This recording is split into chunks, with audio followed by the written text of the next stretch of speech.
What's going on, party people? It's the song part 2. Thought I clicked it off. I don't know what happened. No, this is the Big Dudes in the Trenches. We are back full strength for another episode for you, talking about some NFL and college football that has just transpired this past weekend. Very exciting stuff all the way around. And I have two excellent friends here to help me break it all down for you guys. I gotta say, I know it's on tap for the show today. I'm glad we're not doing mid-season awards because that went so bad last year. It's kind of what makes it fun, though, honestly. September Heisman's are made to be awful. It aged like fine wine in a hot summer day. Aged like a glass of milk. Beautiful. But yeah, we're not doing that this Disgusting. year. We have something entirely different to be talking about. Before we even get there, though, we have some big news around the league, and it's all worth talking about. So let's go ahead and get started. Let's do it. All right, guys, I'll start us off in the NFL. If you've been on the news today, you'd have seen this, but if not, let us be the first to break this down for you. The Indianapolis Colts have fired Frank Reich, which is funny because he had just signed an extension last August that carried him through 2026.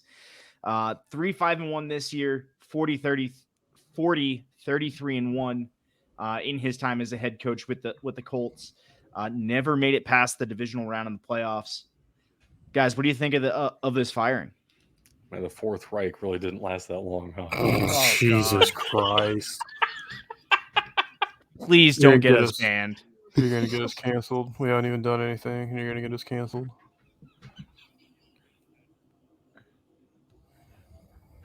All right, well, Jesus. I don't even know how to continue right now. I've been waiting to make that joke for so damn long. I'm sure you have. Stop. I'm sure you fucking have. Jokes aside, Jeff Saturday, huge guy in Indianapolis, Hall of Fame center. He's in their Ring of Honor, is now also their interim head coach. What do you guys think of that? It's a very interesting move. I know we had a discussion about it earlier. Doug, you had some pretty strong comments, and I'm not sure I want to hear them at this point with how you're acting right now. I'm kidding. The move was clearly to get butts in seats. When you stack him up against some of the other guys that potentially could have been interim head coach for the Colts right now, it starts to look worse. Like, hey, these guys could have gotten you the same effect. Yep. I'm very interested to see how this all shakes out. I don't see there being any way that he ends up as the permanent head coach out there in Indianapolis. And yeah, a bad high school head coach. So this is a head scratcher for sure. Let me dive in. I know you're probably going to have a little bit more positive things to say about this, Tug. So let's shit sandwich it a little bit here, because I think this is a really bad move for the organization and for the league, honestly, for a couple of reasons. So number one, I do have to preface this by saying Jeff Saturday is one of my all-time favorite players in NFL history, legitimately. One of my idols growing up, playing offensive line, obviously. Look at me. It was him, and then it was, Joe Thomas. Unfortunately, it was like the tail end of Orlando Pace. So watching Jeff Saturday was kind of my thing. I love Jeff Saturday. He has no experience coaching. It's kind of egregious that now in the past 2 years in the NFL, we've had two different cases of, let's call it like it is, white players with no coaching experience beyond some youth/high school stuff being handed NFL coaching jobs and then just out of nowhere. It was going to be the Houston Texans were going to go with Josh McCown, and then because that was so wild, everyone rioted. But because this is an interim coach, I guess the Colts get away with it. It's the same problem. Jeff Saturday is a fantastic player. I love watching him play. This is not a good look for the organization or for the league, especially like Bug was just alluding to. You had a better candidate with NFL coaching experience already on your staff from those same offenses, would get the same butts in seats. Promote Reggie Wayne for 6 games. He's already your wide receivers coach. At least promote him to interim offensive coordinator. You got to do something with that situation. If you're going to start bringing up former players, at least get the guy who has a little bit of coaching experience. This is a wild move to me, and I completely understand the business side of it, but it's also kind of, and it just feels wrong. This is for all the wrong reasons. So you said I'd have some good things to say, but some of the quotes that have been coming through on Twitter over the past about half an hour really screamed to me that this was a reach of a hire. Look, Doug, Yeah. you said you're shocked. You said that you're shocked that Jeff Saturday was hired. His exact quote is when he got the call from Jim Irsay. Shocked would be an understatement. So he wasn't even expecting this. Worse off, in the same vein you're talking about, is Jim Irsay openly admitting he offered the job to no one else. He had no one else in mind. Look, this is 100% a butts in seats type of move. Right. They're not going to look good the rest of the year. Right. It's going to be that simple. They're in dire straits with the QB right now. The scheme of renting old, washed up ones, injured ones, is not working for them. I don't know. We'll see. The only thing I can hope is that Jeff Saturday understands where his strengths are and where his weaknesses are, and he leans on his coordinators to make a lot of those game time decisions. I don't know. Well, A lot will still cool, fall on the except head coach. he doesn't have an offensive coordinator. Because they Well, fired he that can guy still last week and didn't replace him. he can still promote somebody to an interim. He still has that power now. So that might be what they're waiting for. We might still see Reggie Wayne as the interim offensive coordinator, but we'll see, man. This is definitely a head scratcher. When the guy you're hiring wasn't even expecting it, that speaks volumes. That tells me he might not even be ready. Well, and if you really want him back in the organization that badly, there are so many other roles a guy like that can fill. It's really hard to scout offensive linemen. Get a guy who has played the position. Maybe introduce him in that kind of a role. Maybe he's able to coach that position. I don't know if he can or not. Maybe he's not a good teacher. I would imagine he is for being able to play center in the NFL that long. You almost have to be. Get him in that kind of a role. And that would work wonders for your team right now. Your offensive line has been garbage outside of 2 players, and that never works out well. So there were much better options all around this.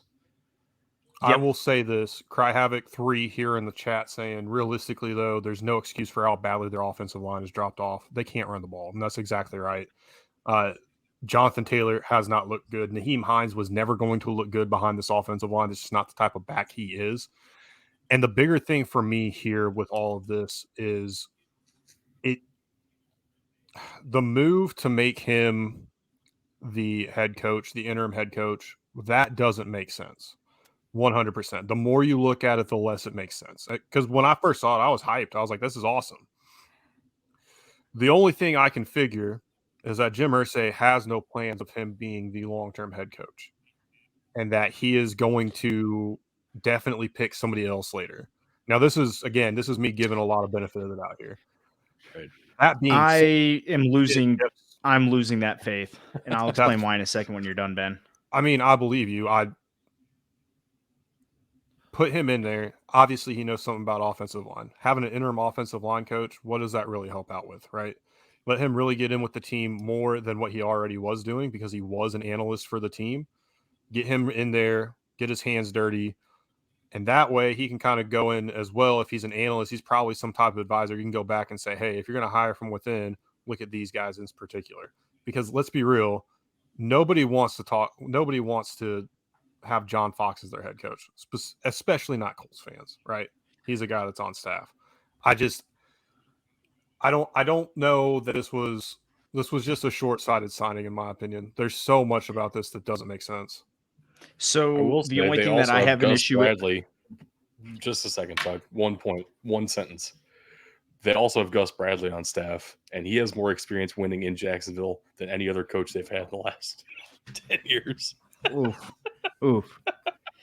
Go ahead, Doug. Sorry, All right. I had to. I saw that. I had to. My issue with saying that he's not going to be a long-term hire, or he's not going to be a long-term hire, because I was agreeing with that mindset earlier. News just broke that they tried to hire him as the offensive line coach in 2019 and again this offseason. He denied both of those positions. So we're just going to go straight to head coach now. This does not look good for the Colts. You're right. Cry Havoc, I see you out there commenting that maybe they're tanking for a QB. Look, man, I would agree, except when your offensive line is playing as bad as the Colts is, you don't tank for a QB and not fix that offensive line. I've been saying that for years. You got to fix the offensive line first. There's 2 teams that have done it, and one of them made it to the Super Bowl, and the other one's looking all right this year. I'm saying recently there's 2 teams that have done it and had one great success, and the other one's moderate success. I don't like surprised. I'm surprised he accepted the like position then, if he turned down offensive line coaching jobs. Why did he agree to do this? I don't think we're going to know the full story of this for a while. Right. Ever. Right. That's going to be a great. That's the only reason to have ESPN Plus, other than being able to watch FCS games. We'll get to 30 for 30 in about 10 years, and that'll be so worth it. Remember that time Jeff Saturday coached the Colts for like 8 games? All right, I'm going to move us on because clearly we could talk about this for the entire length of the show. We do have some records set this year. This year in the NFL, this week alone. Joe Mixon, if you did not start him in fantasy, he should have been your fantasy start of the week. But if you did not, I am sorry. He set a new franchise record for the Bengals for most touchdowns in a game, with 5 of them versus the Panthers. Apparently, they just did not know that Joe Mixon was a running back. I don't know. Is this excusable? Like, good for Joe Mixon, though, finally putting a game together. Yeah, it's definitely excusable allowing 5 rushing touchdowns. Sure. This wasn't just a game. This was one of the best rushing performances in NFL history. Yeah, like this is. And it was very fun seeing Baker Mayfield come back in and throw 2 touchdowns. So valiant of an effort to try to come back. Yeah, I definitely believe. But PJ Walker starting again this week on Thursday. I guess Sam Darnold's going to keep play now, so they have 3 quarterbacks again. I'm going to keep the single game rushing records going on here. Sorry, Doug. Justin Fields also embarrassed Miami's defense with 178 rushing yards in what seemed like an individual attempt to keep the Bears in that game. He put up 178 on the ground, 123 through the air, but his rushing is an NFL record for rush yards by a quarterback in the game, surpassing Michael Vick. Ben, I need your reaction on this. In the regular season. In the regular season. Yes. Kaepernick did it in the divisional round against the Green Bay Packers, which is probably the only time you'll hear me say anything positive about Colin Kaepernick. That was fucking amazing. But that being said, yeah, this is exactly why you draft Justin Fields. This is what you want from him on your offense. By the way, he throws for 3 touchdowns as well. So there's a lot of good coming from this, and we'll talk more about this game later. So I don't feel the need to go too deep into it. I do disagree with you that he was single-handedly keeping them in the game, because a special teams fuck up is the only reason that we had a difference there. But that's neither here nor there. Okay. keeping in line with the career rushing record or rushing records, but now it's a career record. Derrick Henry surpasses Earl Campbell for most rushing touchdowns in a Titans uniform with 74 of them. Well, absolutely Titans insane. Oilers. This has been a hell of a... Yeah. The franchise kept the history. They did the cheap way of doing it. They didn't pull a Baltimore Ravens and Cleveland Browns type thing. Right. No, I mean, Derrick Henry's Absolutely phenomenal, insane. and I can't believe that Yeah. he had to share carries at any point in his career because that happened early on. Just why do that? This is his second year in a row with at least a streak of 5 games with 100+ rushing yards, and he has a chance to extend that streak next week. Yeah, it's Derrick Henry's pretty good. Yeah, no, dude's insane. This is not football related, but the comment made me laugh, so I need to highlight it here. Polar Knights coming in, commenting our use of the cameras here, highlighting the perfect evolution of beard growth with me not being able to grow one, then Ben, then Doug. It's absolutely amazing. That's why you gotta watch live on Twitch or check it out on YouTube to be able to see what he's talking about. Right. All right. Moving on with our next and final NFL record. Tom Brady has done it. He has passed 100,000 career passing yards. First player to do so. Also tied Peyton Manning's record of 43 career fourth quarter game-winning comeback drives. Dude's been doing it his entire career. I'm surprised it took him this long to pass Peyton. Well, and I saw another stat that we don't have captured up here. This is the second latest point in the game that he has thrown a game-winning touchdown pass, 13 seconds remaining in this one. The only time he's cut it closer was a 10-second touchdown pass to win. I can't remember exactly who he beat there. I don't have that good of a memory, but this, the Rams really thought they did something. They stopped them on 4th and goal. They 4 shots in the end zone. Stopped all 4 of them, and then offense can't do anything because the offense in that game did nothing in totality. And then Tom Brady just decided he's going to come to life at the very end of the game and break everybody's heart. Yeah, it was kind of backbreaking there in the last 44 seconds. Mm-hmm. That's what Tom Brady does.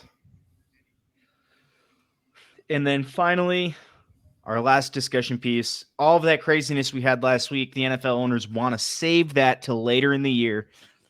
There's now a push to move the trade deadline to week 12. This is realistically more in line with what some of the other professional sports leagues do with a later trade deadline rather than the halfway point in the season. NHL does it in about January, February. NBA is about the same time frame. The MLB does it in August, I believe. Yeah. Guys, what do you think of this? Do you think it's worth pushing the trade deadline back? Absolutely. It is so hard to predict where you're going to be when you're halfway through the season. I mean, we were just talking about at the top of the show how, remember last year, our mid-season awards ended up being so absolutely garbage just a couple weeks later. You don't know if you're going to be realistically, if you're a buyer or a seller until about week 11, week 12. So this makes complete sense. I would say, you don't even, the differences from preseason to midseason even are just insane. Right, yeah. And then you still got half the season left. I mean, we're going to do a midseason review and we're going to talk about divisions. I don't think... Yeah, we don't mention the NFC North at all, but if you told me it was going to look this way to start the season or before, in preseason, I'd have fucking laughed at you. Nobody knows what's going to go on. And here's the other thing. That division's fucking wide open. Anybody could win it. And I truly believe even the Lions have a legitimate shot of winning it. Anybody truly can win that division. I think this is a fantastic move. I didn't even get why it was this early when it was only 17 weeks, but 18 weeks, it's not even really halfway through the season if it's Tuesday after week 8. 16, now 17. 16, now 17. Well, no, weeks, but it's 18 full weeks. Yeah. All right. So, fair enough. That's fair enough. But I mean, it's still it messed with my brain earlier too. It's not even. it barely even qualifies as halfway through the season. That's Yeah. what I I'm mean, saying. it needs to I be think going, it's not even just at. It kind of counts as halfway. It's not good. a solid chance to move forward for the NFL. I think they need to make a change here. And I think the movement this year, which we've already said was insane for the NFL trade deadline, doesn't usually happen that way. I think that's what's actually causing this. Well, and I wonder too, yeah, exactly. Cry Havoc 3. Later trade windows, teams have more insight in how their season is going to go, more significant trades. Absolutely. Because specifically the 2 trades that I've looked at, or 3 trades really that I've looked at the most: Robert Quinn, Roquan Smith, and Chase Claypool, right? I wonder why you focus on those 3. Interesting. I mean, if anybody's watched the show, or if you haven't, or you follow us on Twitter, you probably know why, since I run the Twitter. But I don't know if the Bears make some of these moves, because we're at week 9. Bears are 3-6. You go to week 12, they very well could be 500. Do you still make those moves 500 if you've ridden a 3-game win streak and in a pretty tough part of the schedule, right? So I don't know.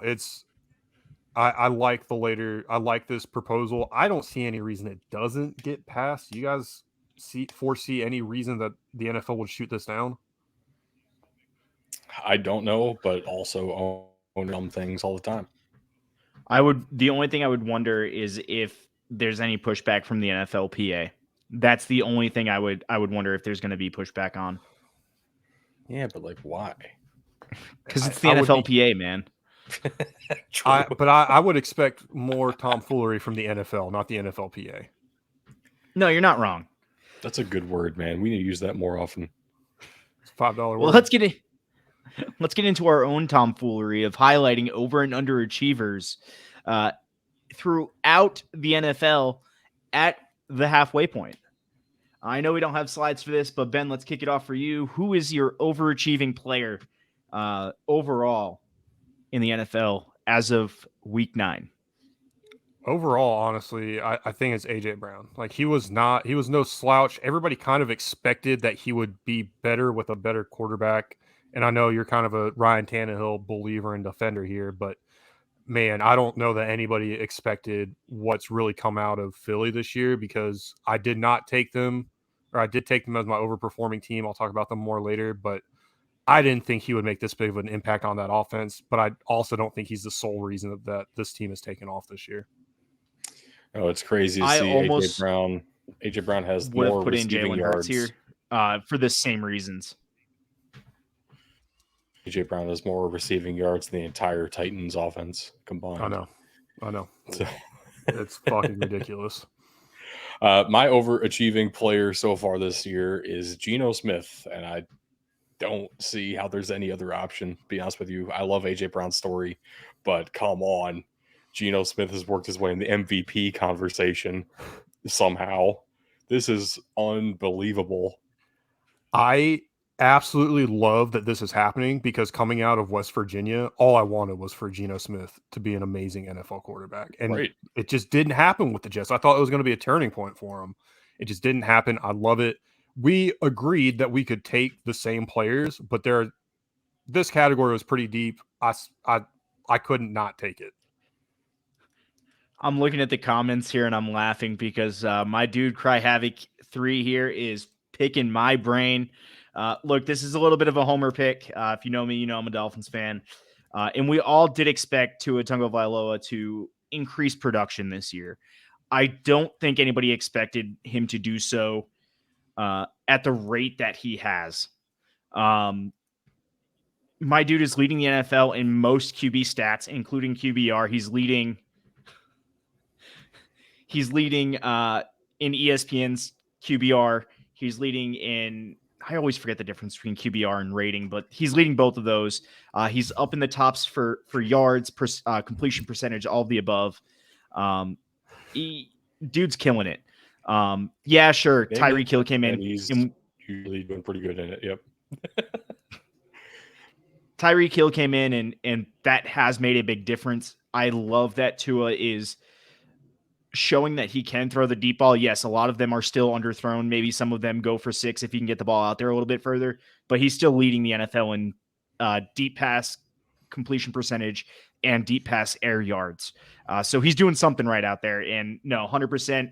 I expect an increase in production, but not to this level. This is 100% overperforming for what I expected.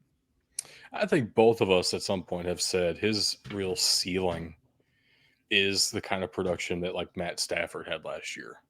Yep. Where it's not necessarily going to be like, oh my gosh, Matt Stafford is the best quarterback of all time. It's like, wow, those weapons have really enabled Matt Stafford to go off for insane numbers.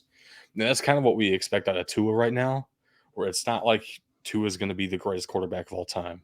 But if you surround him with the right pieces, he can damn well win you some games. And every game that he's started and finished, he's won so far this season. So that's pretty dang good. Yep.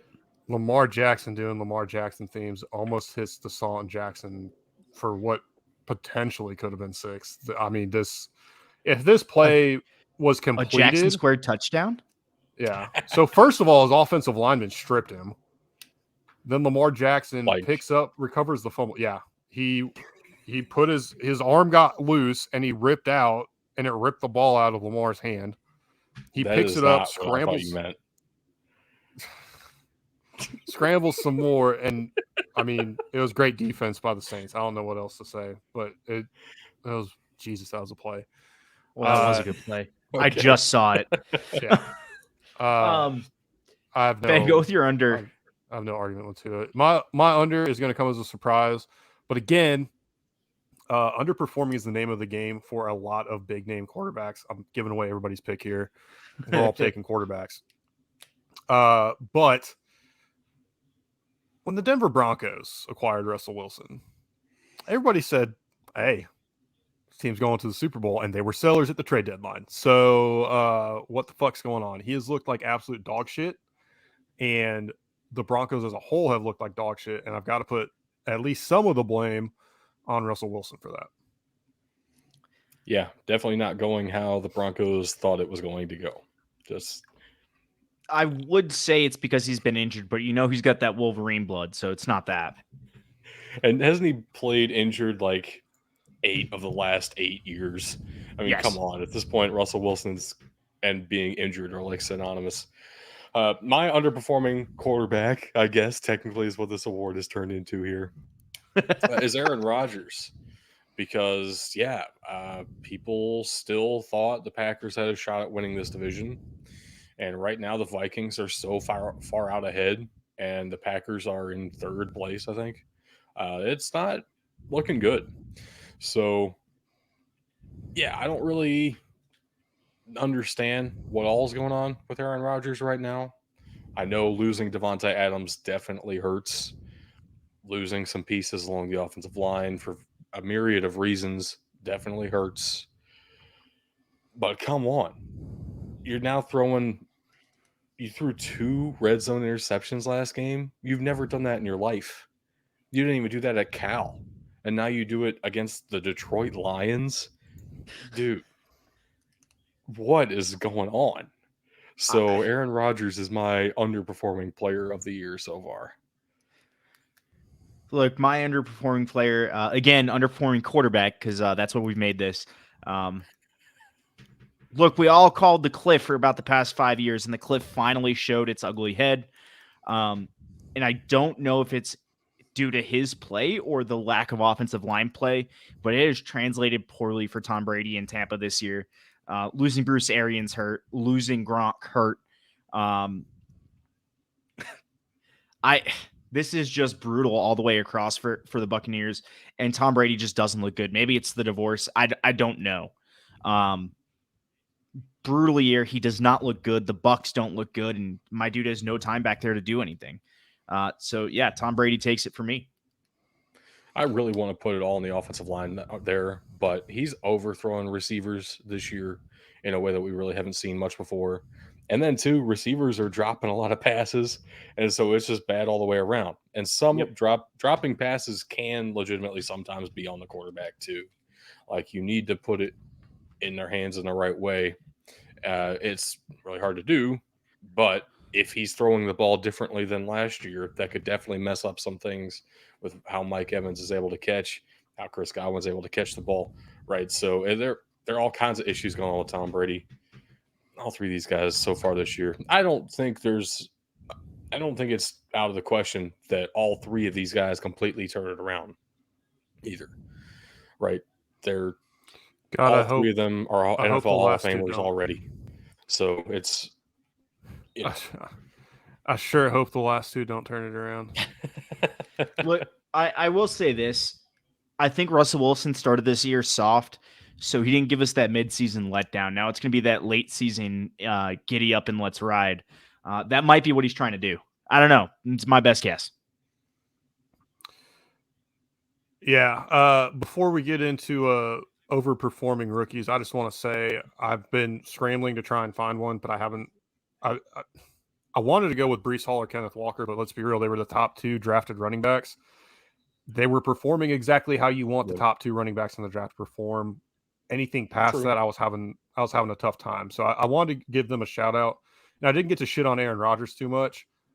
I have no clue what's going on. He's gone from blaming his teammates to saying, "Oh, I'm just holding them accountable," to saying, "Oh, we're trying to do too much on the offense." And I mean, it's just there's been some accountability. There's also been a shit ton of excuses coming out of his mouth this year. I don't know what the deal is in Green Bay, but I absolutely love seeing the collapse. I just hope it continues the rest of the season. That being said, as I already mentioned, I wanted to go with Breece Hall or Kenneth Walker. It's tough to do that when you expect them to do pretty good as a running back drafted where they were, top two running backs in the draft. So I'm going to agree with Doug here, and I'll let you take it away. Dameon Pierce is my pick. Yeah, so we made it a rule early on that we can pick the same guy for this award because why not? It's our show. We can do what we want. So we both wanted to talk about Dameon Pierce here. It was really unexpected when he was a third round pick that he would end up being the number one rusher in Houston. And he's definitely solidified himself as the running back of the future for the Texans, which is crazy. Nobody expected that. So I have to give him some props here. Not necessarily going to be leading yards or rushing touchdowns or anything, but also making yourself an impact starter when people thought you might be third on the depth chart. That's very impressive. Agreed all the way around. Ben, I'm going to go to Chicago for my pick here for overachieving rookie, and I'm going Jaquan Brisker. Look, DB, second round pick. You're expecting kind of big things. I'm not really expecting 55 tackles and a pick through 9 weeks for a second round DB, though, even if he is the number one or the number two out there, getting a lot of playing time. Dude has been going off. He's making his presence felt, even on plays where, he's not getting the stats. He's there in the play somehow. I love seeing it. He was all over the field yesterday. Absolutely fantastic rookie cornerback he got there. Well, and I mean, to make it even harder on him, he was having to play without the number one cornerback in Chicago, Jalen Johnson, to start the year. So he had to grow up quick in this league. And I agree with you. I think he's done a fantastic job. Another guy in that secondary I think's exceeded expectations, just maybe not deserving this as Kyler Gordon. So, yep. I'm going to stick with the Bears here, and you're going to have to let me explain this, but it's Velus Jones Jr. All right. He's a wide receiver drafted out of Tennessee. I didn't like him to start, but the problem is he's drafted out of Tennessee. He was drafted to be a kick he's returner. Also 25 years old. He was drafted to be a kick returner. He muffs punts regularly, so he can't even do the one job he was drafted to do well. And then he's a healthy scratch this past week. So not only did you waste a third-round pick on a kick returner when there were other wide receivers that could do that and play the position better, in my opinion, but now you're healthy scratching him. And let's not forget, too, he started the season injured, right? So his availability has been horrible. He hasn't done well on the field. It's just a tough look. It's a tough pick to have to swallow. Yeah. Yeah, pretty rough. But we also kind of called that on draft night. So, oof. My underperforming rookie of the year so far is going to be Derek Stingley Jr. When you're the number 3 overall pick, there's a lot of expectations. Same with Jeff Okuda, man. Corner is a really hard position to come in with a top 5 pick expectation and perform to that level. Derek Stingley Jr. has not looked like a good corner at any point this season. His best snaps have been in blitz packages where he's trying to rush the quarterback. That's not good. You need to be able to keep up with some receivers and maybe get some pass breakups in there. Maybe stop the other team from gaining yards. That would be ideal if you could do that. Yeah. I don't know, maybe like Sauce Gardner's doing at your position, who was the next corner taken. That's rough. So Derek Stingley Jr. looks like a boss of a pick. And of course, he's a rookie. He can definitely turn that around as soon as next game. I mean, anything's possible. But so far this year, Derek Stingley Jr. looks like a bad pick.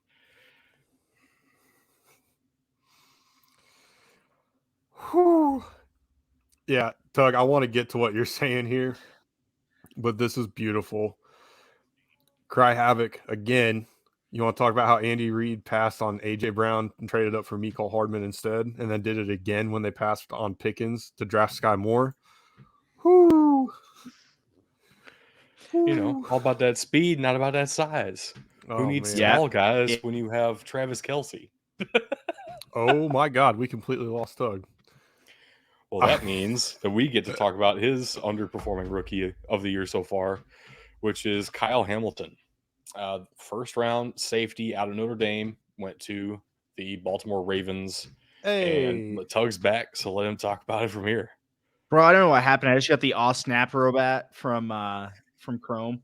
I don't know what happened. No, so I'm back right in time. I'm sticking the DB vein here. I'm going Kyle Hamilton, the safety for the Ravens. Look, safeties, I'm not really expecting a ton of tackles out of that position. So 19 tackles, that's fine. But he was drafted to be that deep free safety, make these picks. Hey, what's up, Mike? Make picks, but he doesn't have any picks. He doesn't have any passes defended. He's got one forced fumble on the year. This is not looking good for him. I'm not ready to call him a bust, but he's just not living up to the expectations that I had for him. It's crazy how productive he was at Notre Dame, considering how slow he actually runs. And there were a lot of NFL executives really concerned about that. I didn't think it would matter. So far, it definitely has. Yep. It's really impacted his playmaking ability. It's impacted how he's able to get to the ball, where the ball is on the field. I didn't think it was going to affect him that much because he had taken such great angles at Notre Dame. He was always showing that he could do it regardless of his 40 time, at least in college. But man, it doesn't look the same right now. So good pick. Unfortunately, for the topic. All right. Overachieving coaches. I think we all agree on this one. Yeah, I don't. It's Brian Daboll. We all went with Brian Daboll. I don't know if there could be arguments made for other coaches, but just the turnaround that this team has had from last year to this year, I mean, it's what really sets them apart. Like, I can't even argue for anybody else, frankly. No, 100%. You could kind of make an argument for Pete Carroll because the Seahawks are doing so well when everybody thought they were going to be awful. At the same time, the Giants are 6-2, and people thought they might contend for a top 5 pick again. This is a very different looking team. This is a very different culture already. That's kind of incredible, that fast of a turnaround. Yeah, we all went with Brian Daboll. Is what it is. And who do we go with for underachieving coaches? Well, Tug, you and I both went with Todd Bowles. Yep. I think this is valid. I think a little bit of this we can't entirely put on Bowles, though. There's Mhm. massive issues with this offensive line, and I think that really is where a lot of the issues for the Buccaneers come down to. But at the same time, you have the best quarterback to ever put on pads. You still have a great receiving core. The only thing you're missing from that is Gronk. But I mean, you've still got, guys that are going to be in consideration for the Hall of Fame, in my opinion. I don't know. And the defense, I don't know what happened to the defense. That's probably more confusing than the issues on the offense. At least there we can point to the offensive line, right? So for me, I'm looking at this, and these were a lot of my concerns with the Todd Bowles hire. He has not had a good head coaching record across anywhere. Yeah, no, there's definitely out there cry havoc. There's definitely an argument for Nathaniel Hackett too. I just think none of us had actual expectations for him. But no, my issue with Todd Bowles is he's not a good head coach. He did it in New York with the Jets. He was struggling in Miami as an interim. And look, Ben, you said the defense is absolutely tanked this year. Todd Bowles is a defensive guy by nature, so that defense should not have dropped off as hard as it has. Yeah, no, absolutely underperforming. You're right. There's issues with the offensive line. I think the problems go deeper than that. Exactly. So I didn't go Todd Bowles, which means I'm the wild card here. So I definitely see the case for Nathaniel Hackett. Like you said, Tug, I didn't expect much out of him anyway. I thought that was a bad hire from the start. I thought it was going to be a shit show. It has been. I could have gone with Matt LaFleur. I already kind of took that. I'm not going to double dip on the same team for that same issue, even though that's definitely possible. I think Mike Arrow brings up a great point, though. They don't have the weapons. They just don't. Yeah. Right. That's true. I came down to two different guys in the West, one AFC, one NFC. My first thought was Josh McDaniels with the Raiders. But I have to say, I actually think he's overperforming expectations because we had all thought that he was going to leave the Raiders before the first game. So the fact that he's still there, that's a good sign. The guy I ended up going with is reigning Super Bowl champion Sean McVay. Because while it takes a good head coach to overcome the Super Bowl hangover, and I thought Sean McVay was a good head coach, this is kind of rough. The Rams offense does not look the same. Jalen Ramsey is throwing fits now because the defense is supposedly carrying this whole team, and Jalen Ramsey's pissed. You're wasting the extra year of Aaron Donald that no one thought you were going to have because he said when he was in high school he was going to play 8 years and then retire. This is year number 9. He wanted to win another Super Bowl, and you're wasting that opportunity. How do you do that? What's going on? Was OBJ actually that much of a turnkey to this offense? Is really what made it click? Oh no, I can't believe that. Well, no, because Matt Stafford's favorite receiver last year was Cooper Kupp. Yeah. I don't understand exactly what's happening here. Really, not a lot has changed other than switching out Von Miller for Bobby Wagner. I understand that's a different position, but same kind of defensive leader in the middle. And yeah, I don't understand it. I kind of have to put it on Sean McVay. Absolutely. But I think it's time to go on to our overperforming teams. We've talked about them a bit already. I already said I was taking the Eagles. We could have taken 3 of the 4 NFC East teams, and I think that would have been perfectly valid too. Yep. Because the Eagles, I mean, Jalen Hurts, a lot of people have gone back and forth on, is he good? Isn't he good? Is he good? I think he's good. This guy's an NFL starter. He deserves to be. This defense has been stifling. And he's jacked too. Yeah. He was shredded. And like I already mentioned, AJ Brown has brought some to this offense that is just otherworldly. So this is, the Eagles are definitely overperformers this year. I'm taking the Seattle Seahawks as my overperformer because everybody thought they were going to fall apart, and they definitely have not done that.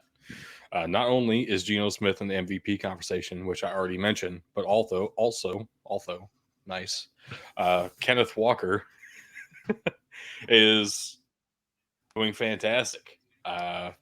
Honestly, I didn't think he was going to play this well because I expected the Seahawks offensive line to still be really bad. But even that stepped up in a big way. They finally invested a high round pick into an offensive lineman. And wow, it already paid dividends. That's so crazy how that works. And Kenneth Walker's playing really well. Geno Smith's playing really well. The defense as a unit is playing very well. And just overall, the Seahawks might win that division.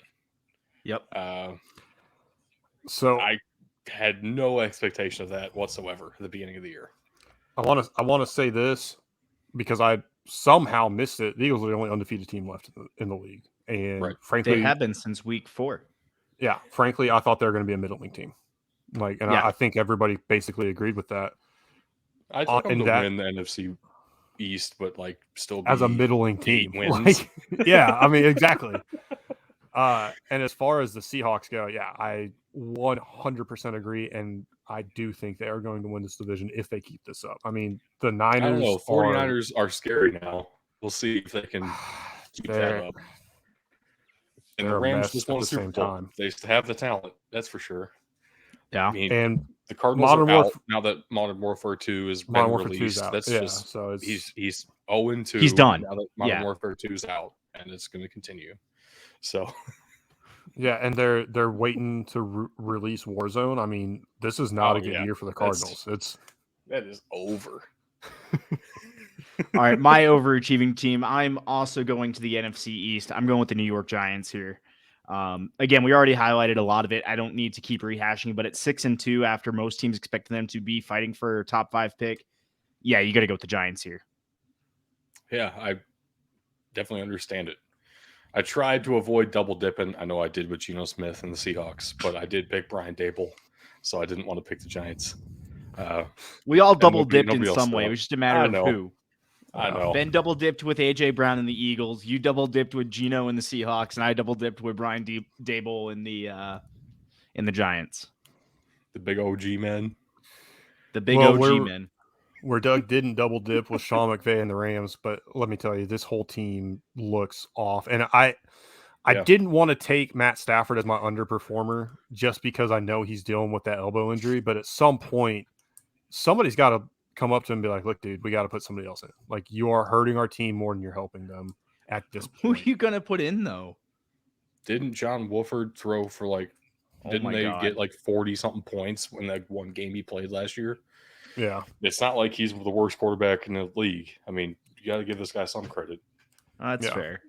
Better So, than a bum Matt Stafford. If he can't go, Yeah. it's better to throw somebody healthy out there. Legitimately. Yeah, it's not looking good. They're not using the run game well at all, and of course the drama with Cam Akers. I mean, that's only making their running game situation even worse because it seems like they don't want to commit to Darrell Henderson for some reason, but they're also out on Cam Akers. I don't get what they're doing here. But it is what it is. The Rams, man, and we already talked about the defense. This is not where we expected this team to be at this point in the season. I'm going to go with the Raiders as my underperforming team of the year because the reasons I already mentioned. I was going to talk about Josh McDaniels for underperforming head coach, but then I was like, he's still on the team. That's good enough. So here's a big issue that the Raiders are really going to need to solve. They have been up by 20 plus points in 3 different games and lost all 3 of those games. Nice. It was actually 20-something to nothing in all of those games, and they lost all 3 of those games. They just aren't playing well, and they look way worse than they did last year. I don't know what that could be. It really doesn't seem like Derek Carr is just forcing it to Devontae Adams. I know they're the teammates from Fresno State. That was a big storyline of him getting there. But something is not right in Las Vegas, and it's not necessarily the offense. I think the defense needs an entire overhaul, and also it would if they just kept Rich Bisaccia. Yeah. That I'm that sticking. stings. I'm sticking the AFC West for this pick here. I'm going with the Broncos. We all expected big things out of them. I think I still had them near the bottom of the division, but I still expect them to be better than what they were. A lot of it's going to be on Hackett. A lot of it's going to be on Russ, and a lot of it's going to be on that defense. This team just does not look good, and I don't know what they can do at this point to salvage it. Yeah, it's man, this I'll talk more about them later. We're gonna move on to divisions here. Overperforming division. We've been starting with the overs the whole time. I'm the only one that's different here, but I am staying in the East. I'm just taking the NFC version. Look, outside of the Commanders, which, come on, the Commanders' quarterback situation, all the injuries they have on defense, the fact that they've won any games is pretty awesome.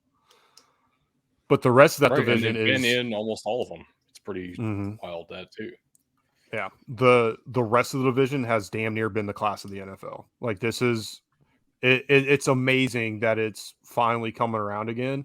But this is why people have fallen in love with the NFC East for years. This is why they have some of the most popular teams in the country. I mean, the Giants being in New York helps. Washington, the Commanders being in DC helps. But this division has been exciting football this year. Definitely. Yep. But Tuck and I are both taking the AFC East because all of these teams look like playoff contenders. Uh, yeah, I didn't expect that of the Jets. I did expect that of the Bills and the Dolphins to be in the conversation. I did not expect all four of them to be in that conversation. I took the AFC West as my division this year to potentially make all of their teams make the playoffs. Looking like that might be the AFC East instead, which would be kind of hilarious. It's possible now that there are 3 wildcard teams. We could get an entire division in the playoffs. I want it to happen. Let's go. Yeah, the point I have to make with this why I'm picking the AFC East is all 4 teams are over 500. That is not something I thought I would say. If the Commanders were able to pull it out yesterday, then all 4 NFC East teams would have been over 500. And look, I wasn't ready to say all teams in both East divisions were over 500.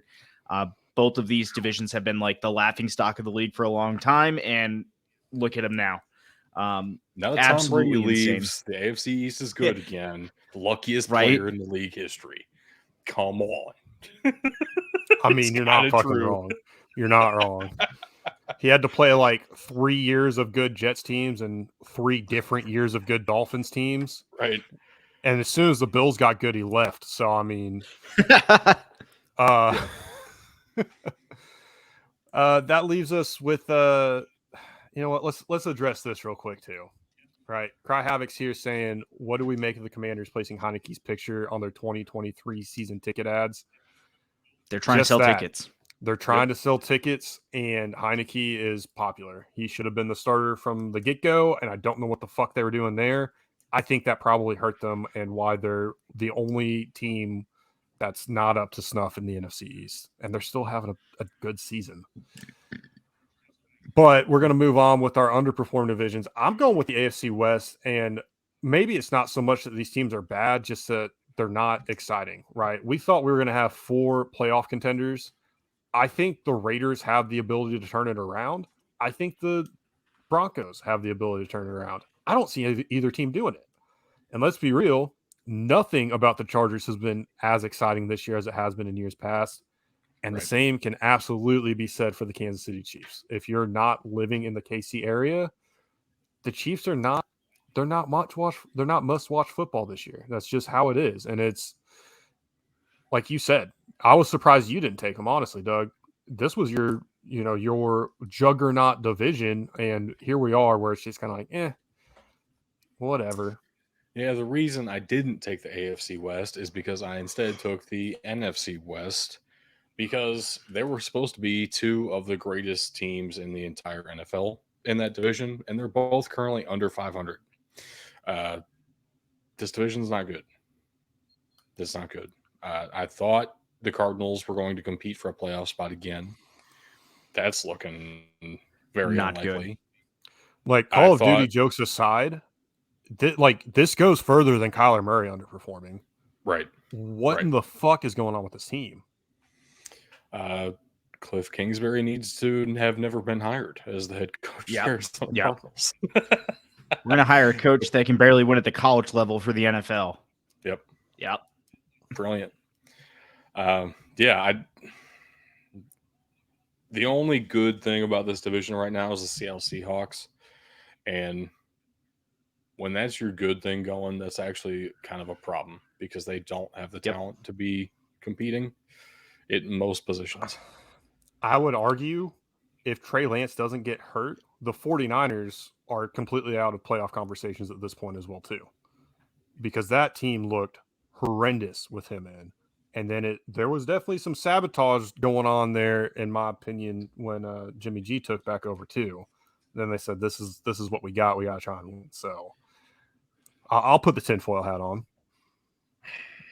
I believe it. All right. I'm going with the NFC South for my underachieving division or underperforming a division. Look, guys, they're all sub 500. Tom Brady, Somebody in that greatest division player is in going league to the history. playoffs. Somebody in that This is division is going NFC to the East playoffs. division. This is NFC East conversations normally, Yeah. or recently. And now the Falcons might be making the playoffs with Marcus Mariota. Well, the Bucks now lead the division.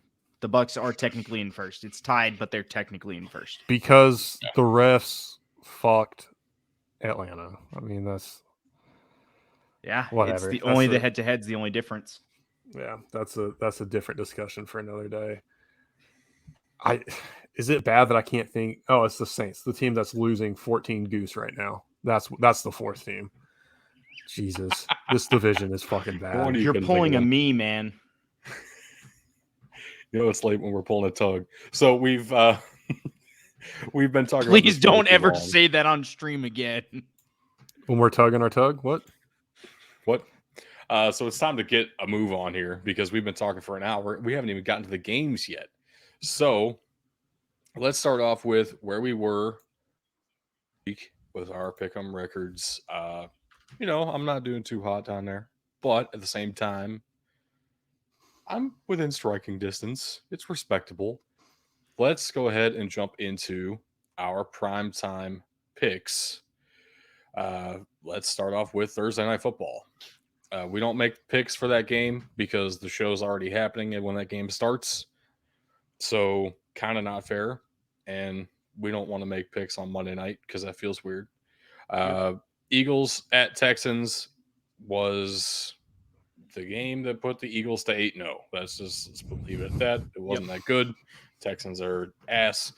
And the Eagles are better than the Texans. That's a thing that we know for sure. Shocker. Yep. Very surprising. Sunday Night Football, though. Fuck you guys. Fuck yourselves. This game should never have gone to overtime in the first place. There was a defensive holding call on the 2-point conversion try where Travis Kelce ripped the defender's helmet off. That was defensive holding. Are you fucking kidding me? Go fuck. And just like we saw on live TV in the end zone, Memphis Barbecue 100% better. But I will take this W.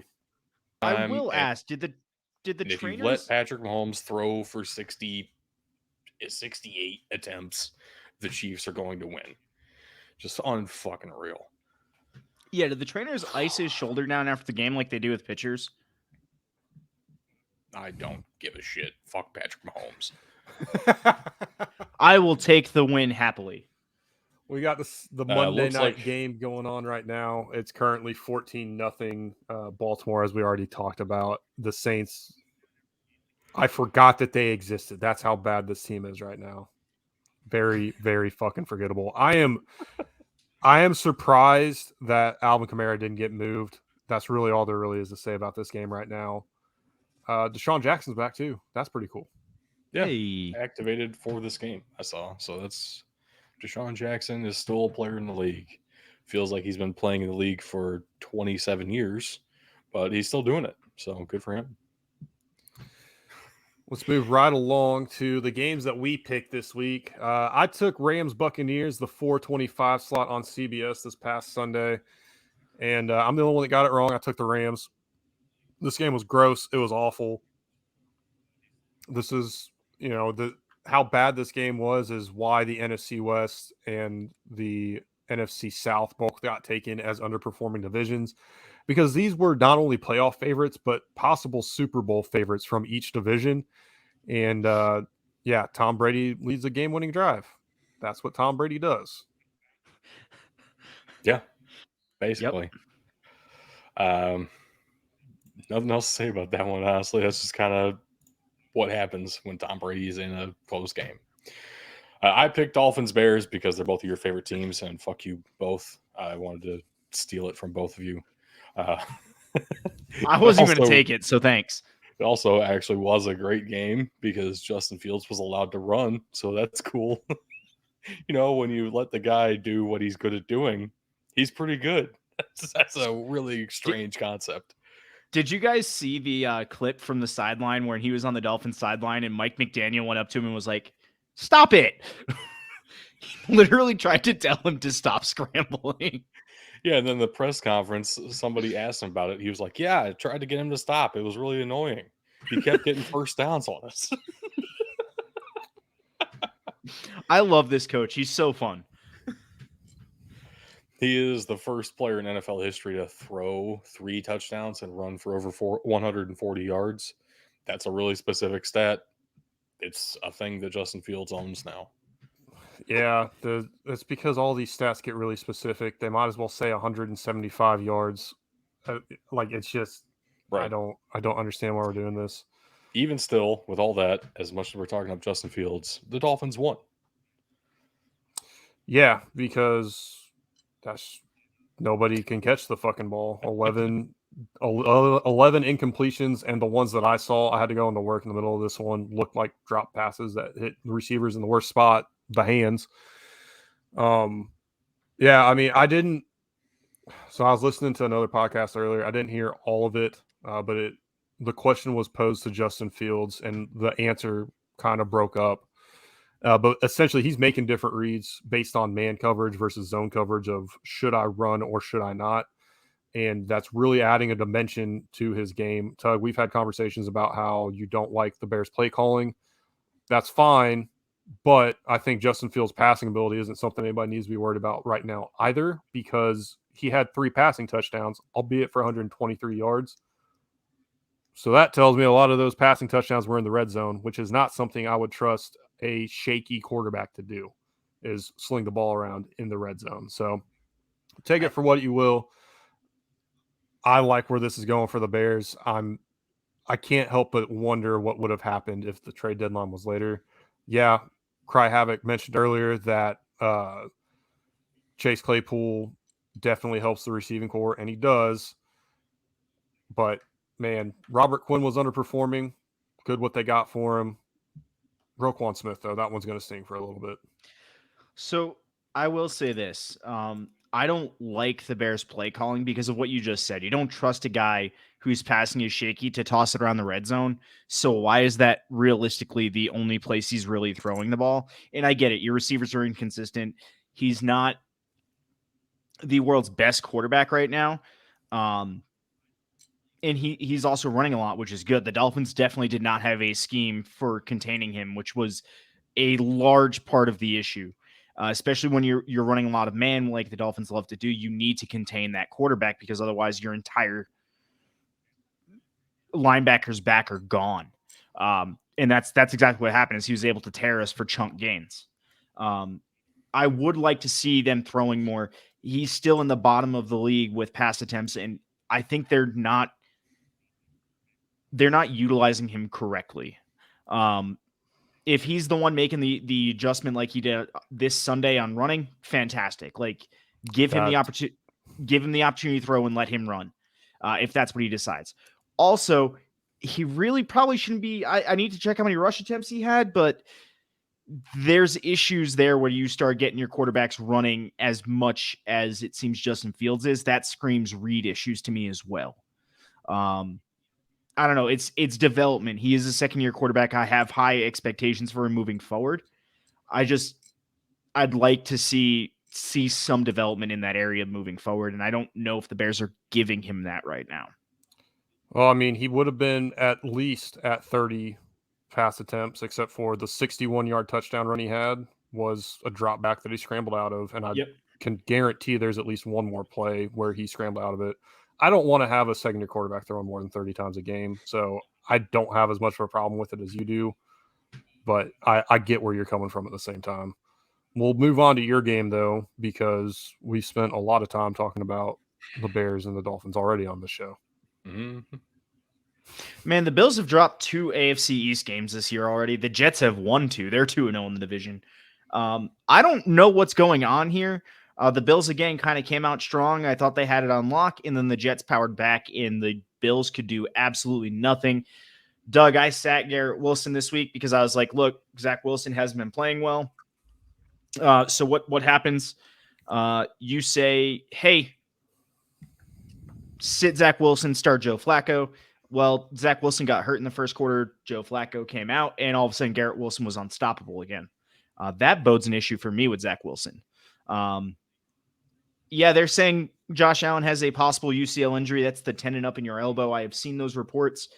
I'm not so concerned with it when you consider the throw he had at the end of the game was still a dot deep to Gabe Davis. Looks like he's going to play through it. Maybe some performance impacts, but I think he's going to be okay. I'm still shocked at the outcome of this game. Oh, was it Mike White? I assumed it was Flacco. Oops. Yeah, we all made that assumption. Flacco didn't record any stats, but either way, Zach Wilson went out for a play, and then Garrett Wilson turned it on. So it's funny. So yeah, it looks like we're all going to win with the Ravens because they're up 14-3 right now at the half. I don't want to make too many assumptions. There's a lot of football left, but also the Saints suck. So certainly hoping I get at least to 500 this week. That would be very nice. Looking forward to that. Please. Please. Please, sir. But let's talk about those sit starts we were just talking about. Yeah. Bad call on Garrett Wilson. Yeah, I definitely should have started Garrett Wilson. That's okay, though. I did save it with Alan Lazard. I had said he needed to make a statement. He had an okay game up until that touchdown. That makes this pick. That's a win here for the start. Unfortunately, I can't say the same thing about my sit start. I had sat Tyler Algier and played Nyheim Hines for the same kind of frame of mind, same mindset here. Nyheim Hines on the trade going out to Buffalo, I thought, hey, he's going to make a big impact right off the bat. I did not know how serious or not serious Cordero Patterson's injury was, but I expected him to be able to come back and have an impact in this one as well, giving Algier a reduced role. If I had flipped my thinking, I'd have fucking nailed this because these were the two guys I highlighted immediately when I was looking through running backs this week. But in, hand up in all honesty as well, I never thought of, flipping them before the games happened. So this was just a complete miss by me. Yeah, kind of sucks. It does. 18 and sit starts. So maybe don't listen to us for that. Maybe that's what's something. We're still batting 500. I say, just fade what I say. That's probably more accurate. We can generally rely on Tug's start at least, and then just do the opposite of what Bug says. There's also the off chance, highly suspect off chance that I get somebody is not going to get any points in that week. I hit it 2 or 3 weeks in a row. So let's go ahead and move on to college football. I'll try to keep this news segment relatively short because we have been going for a long time already. Do want to say the Kansas Jayhawks are bowl eligible for the first time since 2008. Very exciting. And they didn't need a GoFundMe to replace their goalposts. Damn. What Suck an it, epic Tennessee. tweet. What an epic tweet. Oh man, very fun to see the Kansas turnaround. Huge shout out to head coach Lance Leopold and all the work he's done in a very short amount of time to be able to make this possible. We have a new NCAA record for the most combined points scored in regulation, as Houston at SMU sets a it was wild. It was Houston wild. setting up itself for that Big 12 defense real early. They're putting in their audition now. They've already gotten selected. Absolutely.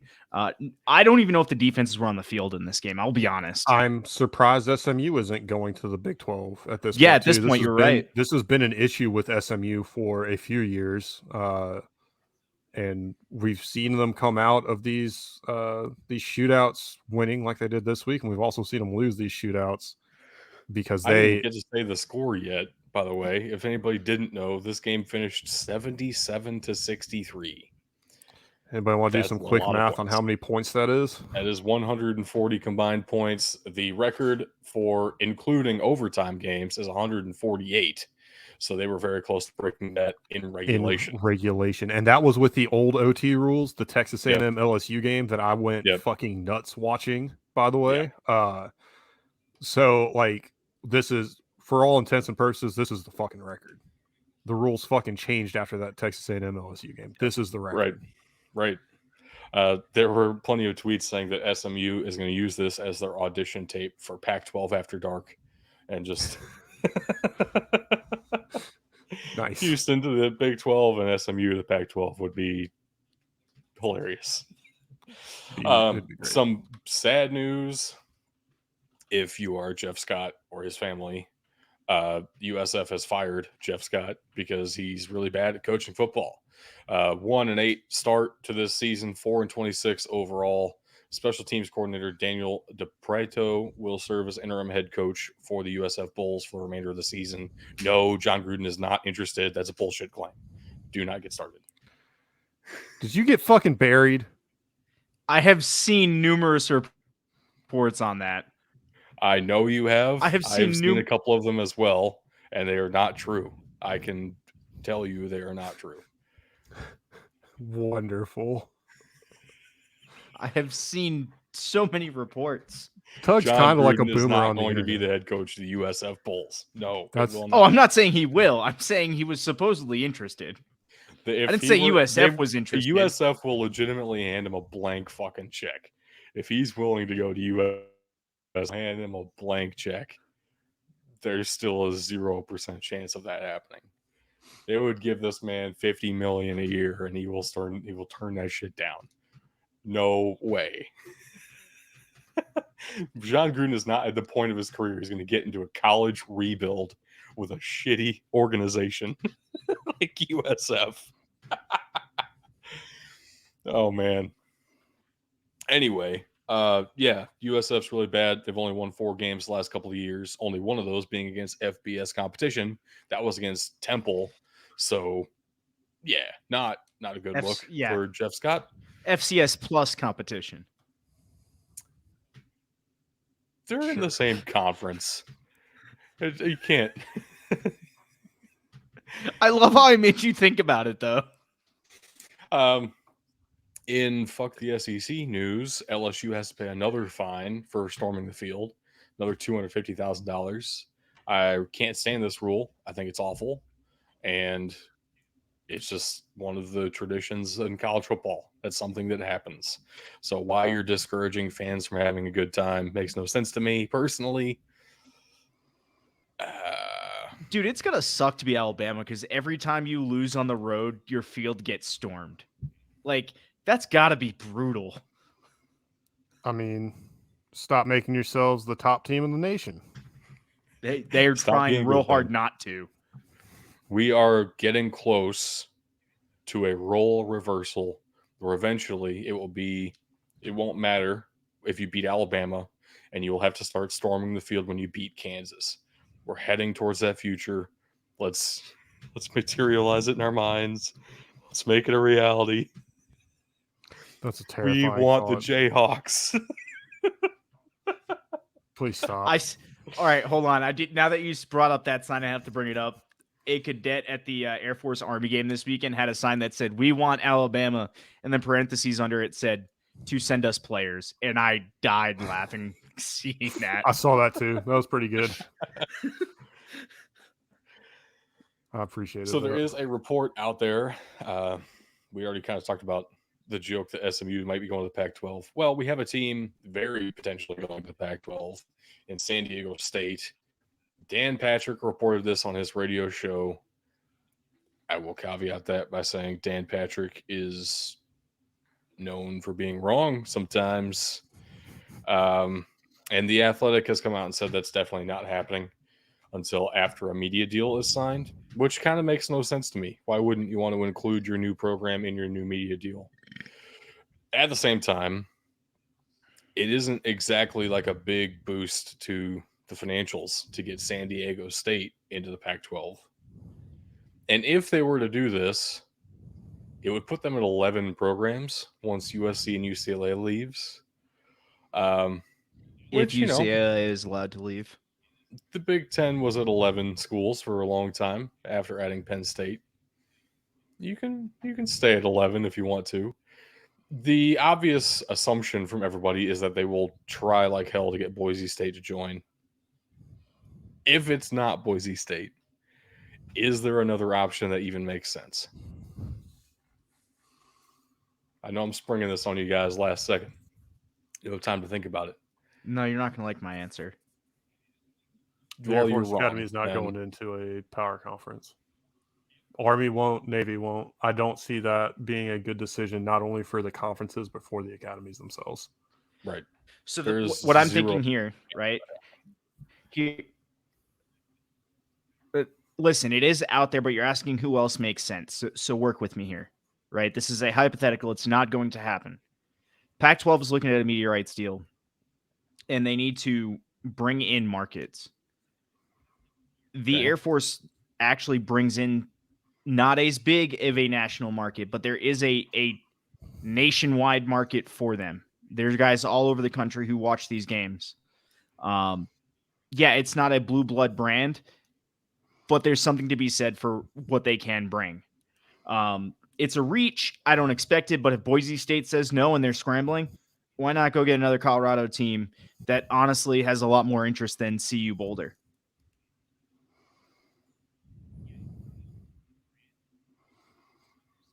We have already discussed off air all of the issues with Air Force ever joining a power conference.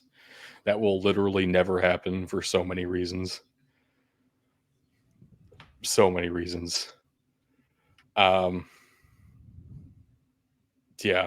I'm not even really going to go there. Let's be real. I was thinking more along the lines of like Fresno State, or maybe trying to get an SMU reach all the way into Texas. I was going to say SMU would be the one that would make sense because if the Pac-12 is going to be stripped of their two biggest schools in California, then they're not going to just sit there idly by unless they want to die as a conference. They're going to try and reach into one of these other big markets, one of these other big recruiting grounds. And look, SMU would be perfect and primed for it. They've got to be pissed that they've been passed over by the SEC, or not the SEC, the Big 12 this many times. That one would make the most sense to me, honestly. And that's this last game notwithstanding, right? You could throw it out completely and I'd still be there. I don't even know if there's any FCS teams that could make the jump. Making the jump from not FCS all the way to Power 5 not all the team, way to a Power 5. And that's where I'm kind of at. I couldn't even see somebody moving up into the Mountain West or even, an expanded American and pushing one of those teams to the Pac-12. Yeah, I obviously said the SMU could potentially be one of those teams, right? But I don't know. I don't see it. SMU maybe if I have to throw one out. So State's going to join. It's just a hypothetical, but it's fun to think about. Last thing before we get into the games this weekend, let's go ahead and look at the AP poll and compare it to the PDT trench ratings as we do, because we have some updates for y'all. There were 4 top 10 teams in our rankings that lost this weekend. Definitely shaking some things up. The AP poll definitely changed as well, though they only had 3 top 10 teams lose. Because we had Illinois at number 9. Just a thing that happened. Anyway, yeah, Georgia's number 1 now. For the AP poll, it's almost unanimous. For us, it is very close. Hold Ohio on one State second. and the team up north are basically tied in both, I would say. And then number 4, TCU. We have all 4 of the undefeated teams up top, and Tennessee at 5. That's pretty good, honestly. I'm surprised the AP poll's doing this well. LSU all the way up in the top 10 is annoying. I don't like that. It's an artificial SEC inflation, but Alabama is still pretty good, apparently, according to our statistical analysis. So, one of LSU's losses is the FSU. Yes. What happened to that team? They are not the greatest. But they're bowl eligible. They're bowl eligible. So is Kansas. If you can look at these rankings from the AP poll and honestly tell me that LSU deserves to be in the top 10, you better have a damn good reason as to why. Now, I know it was a 1-point loss, but come the fuck on. Yeah. So they beat Alabama by 1 point in overtime. They also lost in Death Valley to Tennessee by 27. So I don't think LSU or Alabama are top 10 worthy this year. At the same time, our statistical analysis puts Alabama at number 8. So I guess usually they're playing pretty well. It's also amazing to me that, the AP poll normally sucks off Notre Dame so fucking hard they could get a golf ball through a garden hose. And this year, losing to them knocks Clemson completely out of the top 10. Right. It's just fucking annoying. They did lose to Marshall and to Stanford. So, I get it. My frustration is not that Clemson fell out of the top 10. Right. It's that if this was any other fucking year, they would justify everything to keep Clemson at 5, near the top 4 for losing to Notre Dame. Yeah. I mean, yeah, I'm just impressed the AP poll's doing as well as they are. Usually we have a lot more issues with them at this point in the season. So just to be LSU and Clemson, just kind of flip those two and we're almost dead on. I'm okay with that, honestly, at this point. The CFP committee will meet again tomorrow night as we're recording this. Last night, if you're listening to the audio version of this, and we will compare those two on our Thursday night show. If you're watching us on Twitch, that'll be Saturday. If you're listening to audio, you gotta check us out on Twitch, man. It's so much more fun. Spoiler alert: Georgia's number 1. Yeah, definitely. Crazy how that's definitely going to happen. Hopefully, it's in either one of those orders. Ohio State and the team up north should be 2 and 3 in some order. It feels definitive at this point in the season.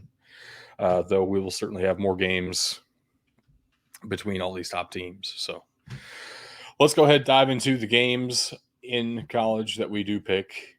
We always pick all of the ranked matchups, and we pick are going to be pretty good as well. So this is our records so far this season before this week started. And let's not show the next slide. It looks brutal for me. I know, it's fantastic. It's pretty brutal for all of us, honestly. This is our worst week picking college games, period. Ever. We memed ourselves twice. That's just on this slide. We did it twice later in another slide. I know. Yeah. I will say though, Tug, I'm curious why you went with Tennessee. Did you want to anti-meme ourselves on a 1 versus 3 matchup? That was definitely part of it. I did want to be different. My analysis actually did have Georgia. I was looking at it. I wanted to be kind of the naysayer, give some good analysis on it, and I did see a way for Tennessee to win. So I needed to be the contrarian there. there was a way for them to win, but it was the exact opposite of what they ended Of up what they doing. did, yeah. So Yeah. Georgia And definitely controlled this the entire way. yeah, and the score doesn't really indicate that, but I would say Georgia let off the gas significantly at the end of the game. So Right. it was not this was not earned points from Tennessee. The next game though, Alabama LSU, I even put it in the notes. I wasn't able to be on either show last week. I said, look, guys, I don't want everybody taking Alabama because I think this one is probably the most difficult to call. Obviously, I was wrong because we fucked a lot of other games up. Right. But I don't. LSU is an inflated number 10 and now number 7. 7 in the Yeah, AP. number 7 in the AP. I notwithstanding, Death Valley is a hard fucking place to play at, and Oh yeah. they have improved. Alabama has not looked good, not just in the talent area. There have been issues there, the discipline area too. This team is making so many mistakes that you don't see from a Nick Saban coach team. Alabama doesn't view this as a rivalry game. LSU absolutely does, and those intangibles are really why I was having such a hard time with this.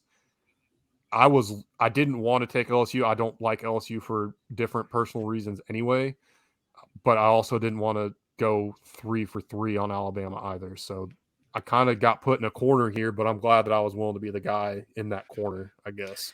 Yeah, you and I took the same gamble. It paid off for you and bit me behind. Like, oof. Yeah, I watched this whole game. It really felt like Alabama was just one play away, basically the entire way. Quite LSU literally, they were. LSU got 2 scores ahead, and it still felt like Alabama could just turn it on at any time, and they just kind of didn't. I'm shocked the LSU won. At the same time, I thought it was going to be way closer than the spread. The spread being double digits was stupid. The next matchup, Kansas State tried to come back yet again. Adrian Martinez fumbles it in the last possession. Kansas State loses by a touchdown, 34-27 to Texas. Yeah, it was playing with fire all season, trying to come back every week. Tulane already proved that if you can just stop them for the third quarter, they're going to lose. Uh, so that's all Texas had to do, too. Stop them one of the 2 quarters in the second half, and they will lose the game. And that's kind of what happened here. Bijan Robinson ran for over 200 yards, though. Yeah, best running back in the draft class. Tell you that much. If you didn't know, now you know. I'll say this.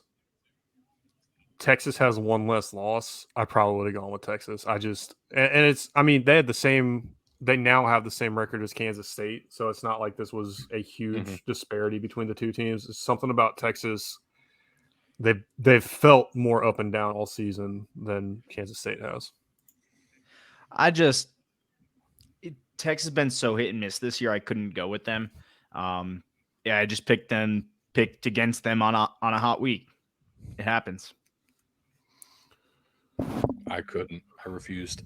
Wake Forest at NC State. I did not expect this at all. Devin Leary is still out. MJ Morris had a great game.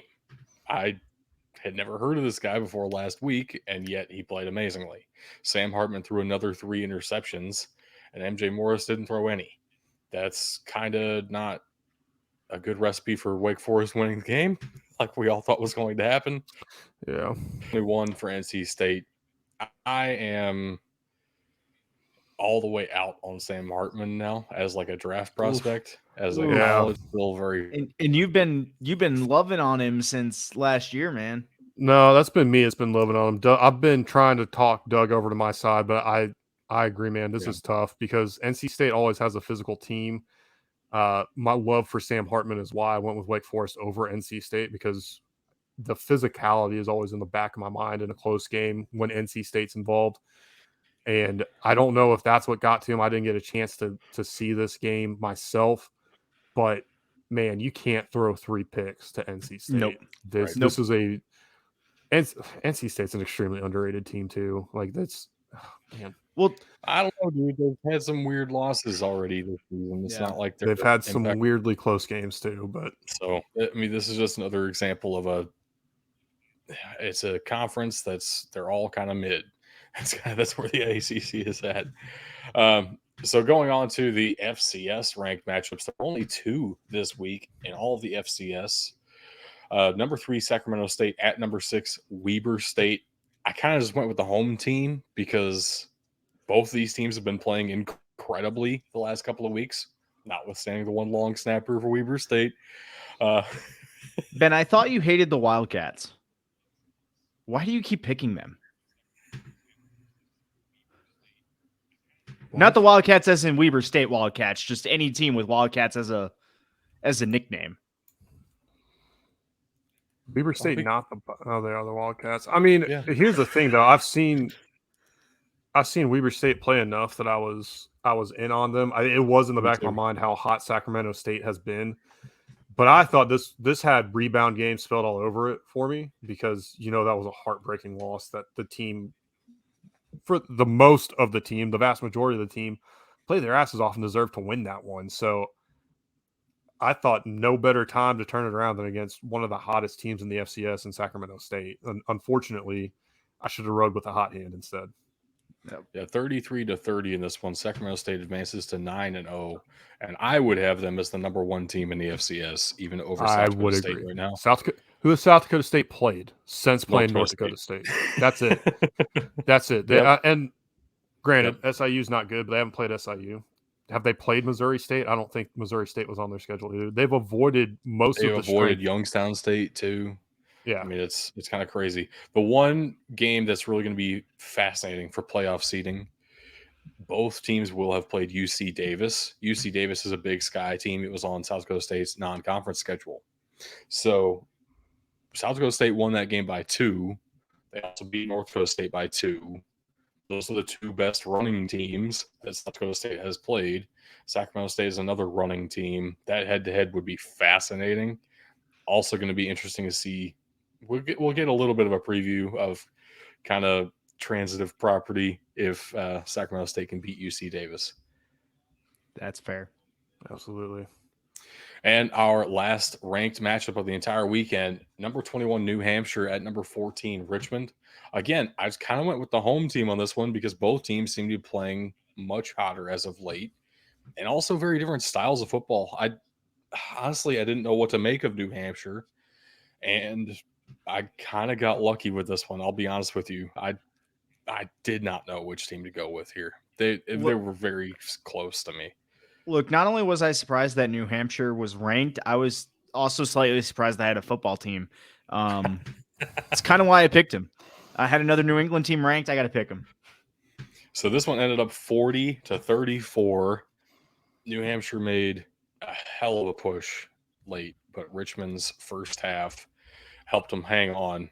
They came out to a pretty big lead in this one, and then New Hampshire just kept clawing back. If this would have gone another quarter, New Hampshire would have won this game. But there's only 4 quarters. That's how quarters work. That's mathematical properties for you. So Richmond wins. Tell that to all these teams that played 5 quarters with overtime this last weekend. So our 3 games to watch this weekend. We did meme ourselves 3 times this weekend. Yep. Starting with Bugs game, Michigan State at Illinois. What do you got for us? I have no clue what the fuck happened. This is the same thing that happened with Illinois when they played Indiana. They played down to their competition, let them hang around because Michigan State is not a good team. I know that all the distractions played into why everybody went with Illinois. And it was why I went with them too. I mean, they were going into this game at number 17 in the AP poll, and you're expecting a breakout performance against a very beaten down team. And you end up with a loss at home. And I mean, they very well could still win the West. Mm-hmm. But how good this team is under serious question right now. They cannot keep playing up and down to their competition. Well, it's crazy to me. Illinois outperformed Michigan State in almost every category. They outgained them in total offense, possession on their side. They had more first downs than Michigan State did. They it was the same for turnovers basically, other than Illinois ended up turning it over on downs instead of going for field goals. They were trying to get into the end zone, and Michigan State's red zone defense somehow was able to come out. And that's the only time Michigan State's defense played all game.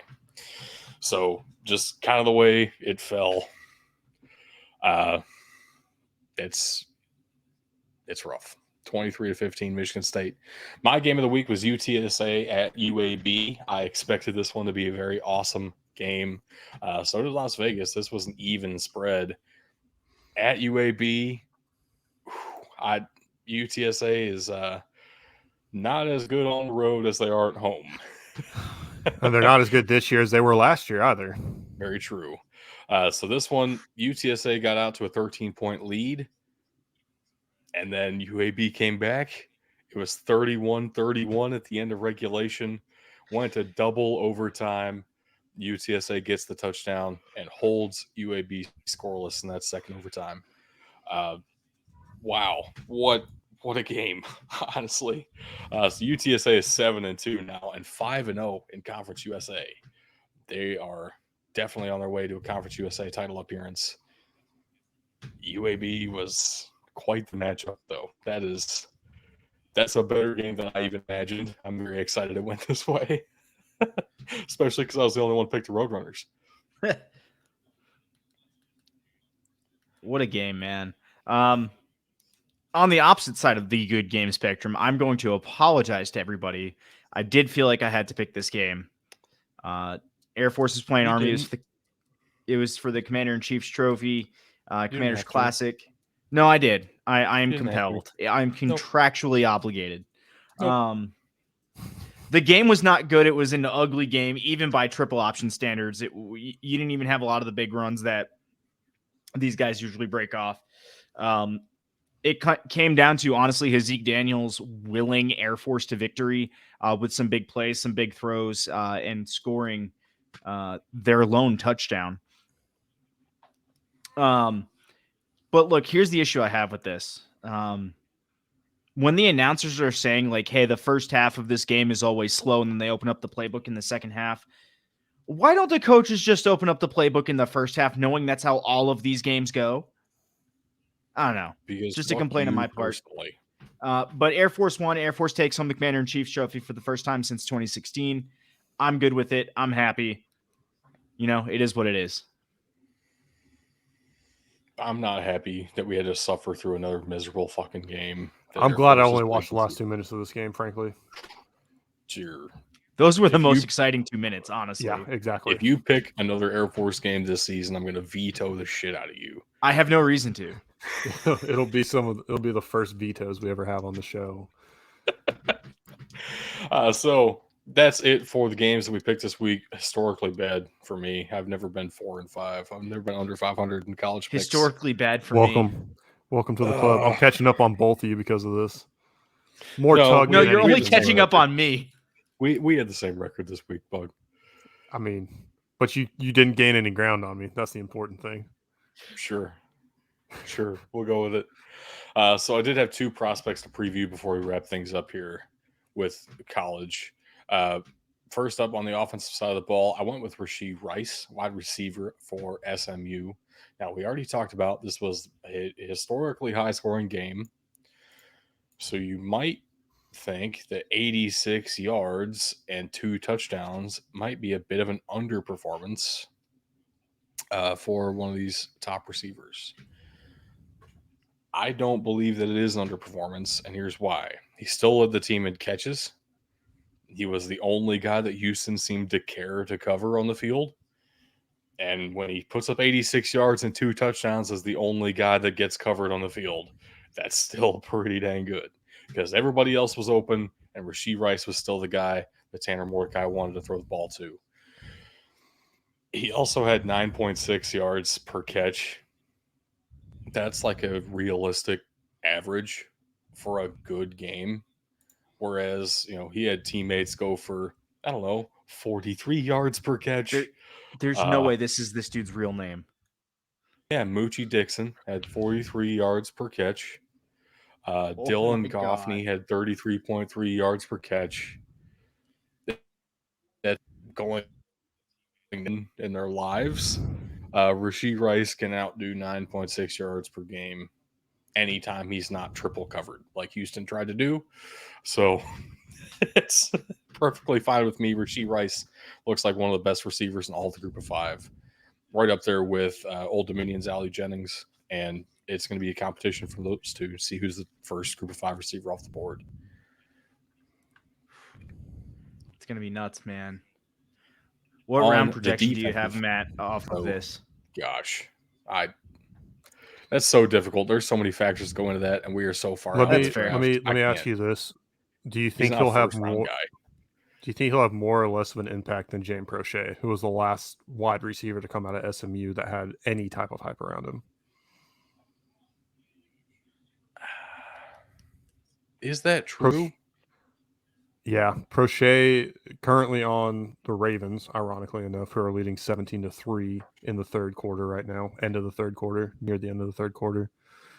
I can't think of any other receiver since Prochet that's had any hype out of SMU. I mean, I feel like there've been a couple in recent years, just because that offense has been so high powered and so focused on receivers. Um, Danny Gray is a name I would think of, comes to mind pretty immediately. Actually, third round pick last year. I mean, maybe he doesn't get the kind of respect you're thinking of, but even James Prochet was a sixth round pick. Yeah. So I actually really like Danny Gray. Very different style receiver. I mean, it's hard to say. I mean, Cortland Sutton, SMU receiver. Uh, But that Kelvin was Beachum. I mean, there's the history of good receivers coming out of SMU. I don't think it's fair to compare him to James Prochet, a very different style receiver. that's fair. I, I don't know. I don't know. We'll have to see what team he gets drafted to. Scheme makes a lot of these guys' career. Very true. Anyway, moving on to the defensive side of the ball, I had my first FCS prospect preview of the entire season, which I know, shame on me. I should have done this before. At the same time, I picked a really good one because this gets into some deep film conversation. Malik Ham, defensive end for Lafayette, had two tackles in this game against Colgate. One of those was an assisted tackle. Now, you might be saying, of a player to watch. That is 100% not the case. Um, Colgate literally game planned their entire offense to avoid Malik Ham. I'm not kidding. And it didn't And work. Every time they ran the ball, they ran the opposite direction of where he was lined up. I even saw him get double teamed on plays where they pitched it to the opposite side of the field. I am not kidding. They focused their entire effort on stopping this man. Therefore, they lost. and you got to hear the announcers crack a beer on live television. It was recorded for you by that point, but that was hilarious. ESPN Plus is a gold mine of just meme potential. Just like, This, all right, boys, here we go again. they would either get the ball out inside of 1.5 seconds, or they would roll the quarterback out to the side Malik Ham was not lined up on. They did everything in their power to avoid this man. At the same time, that opened up so many more opportunities for everyone else to do literally something, and they couldn't handle it because they had 2-3 guys blocking Malik Ham. That's the kind of guy you want on your team if you're watching the film, because this guy is such a disruptor. He changed the entire course of the game by simply being on the field, not even having to put up any stats. Yep. I also saw a play. He got double teamed with the tight end even coming in to chip him on the side as well. And this let the linebacker lined up behind him just come in completely untouched, get a sack, because it was a TFL. It was a handoff. It was a 3-yard TFL on a handoff because they didn't even block the guy. They were all focused on this defensive end. So he didn't improve his standing. He's still the number 4 in FCS history and career sacks. He's still number one in Lafayette school history. But And number man, one is in he our disruptive. hearts. 99 on the field, though. Here's my question. Okay. Right. How does this translate and compare against a top end defensive end at the FBS level? Because obviously Colgate does not have the talent on their offensive line to even think For sure. about matching up with him one-on-one, right? And this, For sure. that's what the whole conversation this week at least has been about. I feel like defensive end might be a tough one to make that comparison to, but you're telling me he's fourth all time in FCS sacks. Yeah. So here's my realistic comparison for you. We have a good example of this right now. Jared Verse transferred from Albany to Florida State, and disruptive this year for Florida State because the offensive line is not able to double or triple team him anymore. They have other guys to worry about. So if you get the kind of player that gets double triple teamed in the FCS level, if they're up against a single block, that creates so many opportunities. And they're going to have to be, because there are other good players on that defensive line at some point. Lafayette's defensive line right now is not good enough that you have to worry about the other side. But if he gets to the NFL level, you'll have to worry about the other side. And I don't know. He's not going to come in and start immediately, I would say. But there are definite parallels. It can work. It has worked in the past. And if he starts to figure out starts to refigure out how to get past the one-on-ones, we could see him be very productive at the next level. Yeah, I think that's absolutely fair. I think that is absolutely fair. That's it for college, though, right? Yes, sir. Man, we've been going for quite a long time, and I'm going to try and go fast here, but I'm very passionate about non-NFL pro news. I love everything about it. I love all these spring leagues, some more than others. But we're going to try and bust through this stuff real quick here. We do have a couple of stories in the USFL and XFL. Push this off a little bit just because I've been gone and have the most essay of this. And we'll start with the USFL.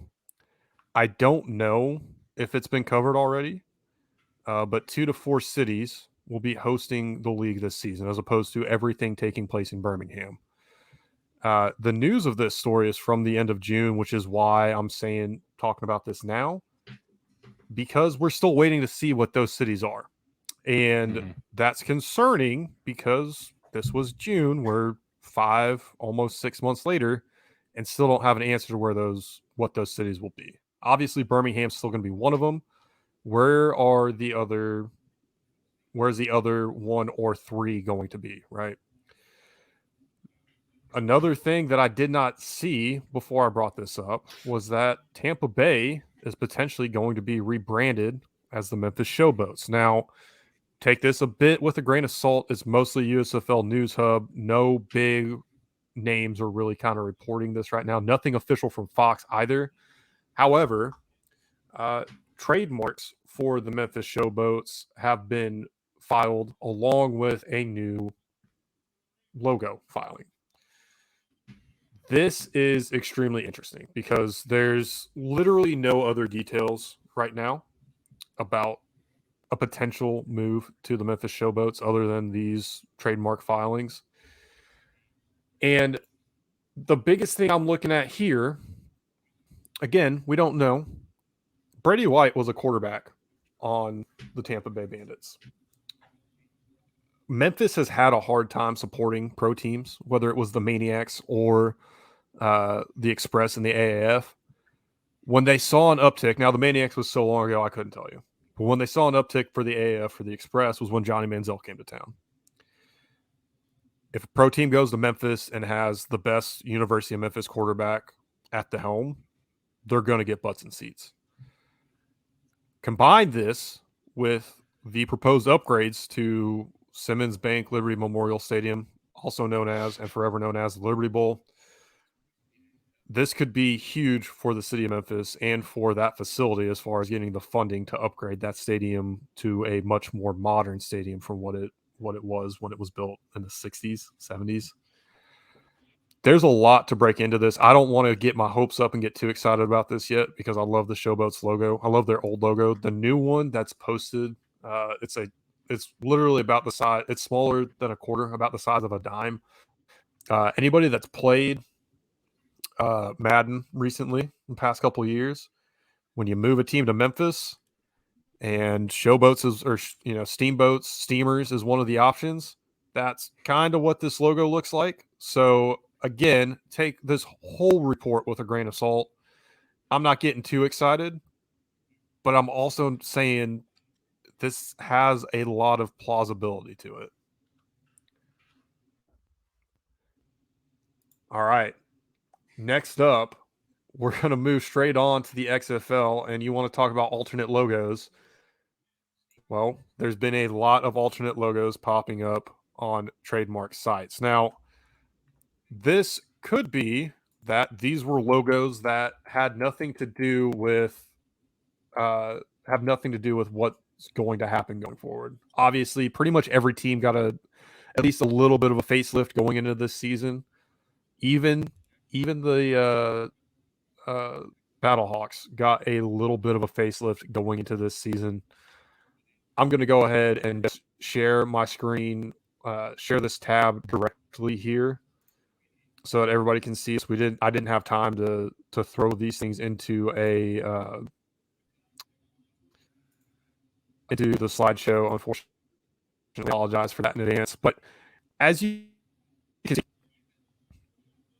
maybe.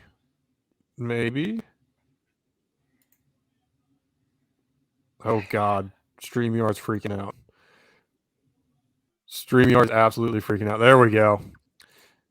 As you can see, these are vastly different. I have no idea who this fleur-de-lis looking thing was even going to ever be for. Looks like this center logo looks like it would probably be a Battlehawks logo, and then obviously DC there.